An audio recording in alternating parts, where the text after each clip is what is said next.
Atos capítulo 4. Enquanto falavam ao povo, Pedro e João foram confrontados pelos sacerdotes, pelo capitão da guarda do templo e por alguns saduceus. Os líderes estavam muito perturbados porque Pedro e João ensinavam ao povo que em Jesus há ressurreição dos mortos. Eles o prenderam e, como já anoitecia, os colocaram na prisão até a manhã seguinte. Muitos que tinham ouvido a mensagem creram, totalizando agora cerca de 5.000 homens. No dia seguinte, o conselho das autoridades, dos líderes do povo e dos mestres da lei se reuniram em Jerusalém. Estavam ali Anás, o sumo sacerdote, e também Caifás, João, Alexandre e outros parentes do sumo sacerdote. Mandaram trazer Pedro e João e os interrogaram: com que poder ou em nome de quem vocês fizeram isso? Cheio do Espírito Santo, Pedro lhes respondeu: autoridades e líderes do povo, estamos sendo interrogados hoje porque realizamos uma boa ação em favor de um aleijado, e os senhores querem saber como ele foi curado. Saibam os senhores e todo o povo de Israel que ele foi curado pelo nome de Jesus Cristo, o Nazareno, a quem os senhores crucificaram, mas a quem Deus ressuscitou dos mortos. Pois é a respeito desse Jesus que se diz: a pedra que vocês, os construtores, rejeitaram, se tornou a pedra angular. Não há salvação em nenhum outro.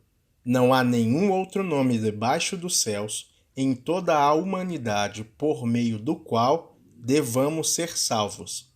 Quando os membros do conselho viram a coragem de Pedro e João, ficaram admirados, pois perceberam que eram homens comuns, sem instrução religiosa formal.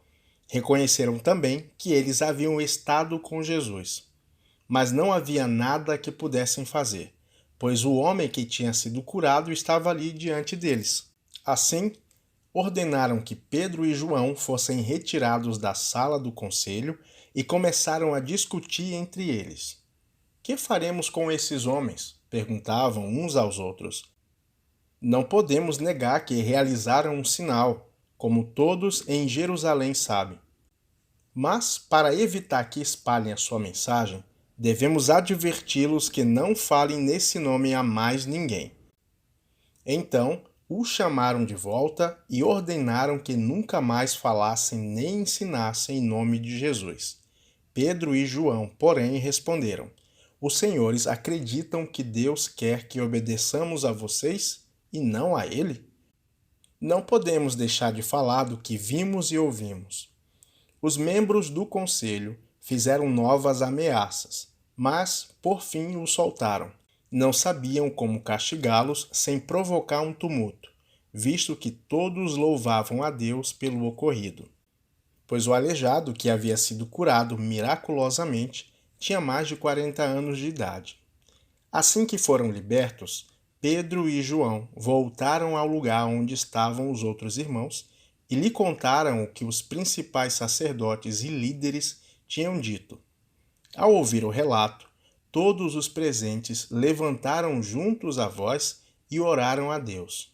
Ó soberano Senhor, Criador dos céus e da terra, do mar e de tudo o que neles há, falastes muito tempo atrás pelo Espírito Santo, nas palavras de nosso antepassado Davi, teu servo. Por que as nações se enfurecem tanto? Porque perderam tempo com planos inúteis. Os reis da terra se preparam para guerrear. Os governantes se uniram contra o Senhor e contra o seu Cristo. De fato, isso aconteceu aqui, nesta cidade, pois Herodes Antipas, o governador Pôncio Pilatos, os gentios e o povo de Israel se uniram contra Jesus, teu santo servo, a quem ungiste. Tudo o que fizeram, porém, havia sido decidido de antemão pela tua vontade. E agora, Senhor, ouve as ameaças deles e concede a teus servos coragem para anunciar a tua palavra. Estende a tua mão com poder para curar, e que sinais e maravilhas sejam realizados por meio do nome do teu santo servo Jesus.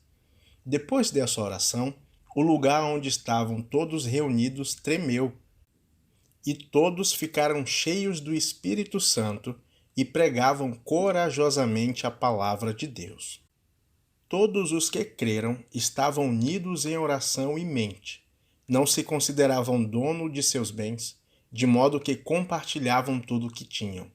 Com grande poder, os apóstolos davam testemunho da ressurreição do Senhor Jesus, e sobre todos eles havia grande graça. Entre eles não havia necessitados, pois quem possuía terras ou casa, vendia o que era seu, e levava o dinheiro aos apóstolos, para que dessem aos que precisavam de ajuda.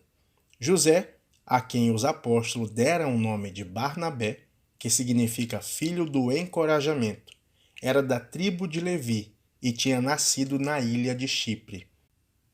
Ele vendeu um campo que possuía e entregou o dinheiro aos apóstolos.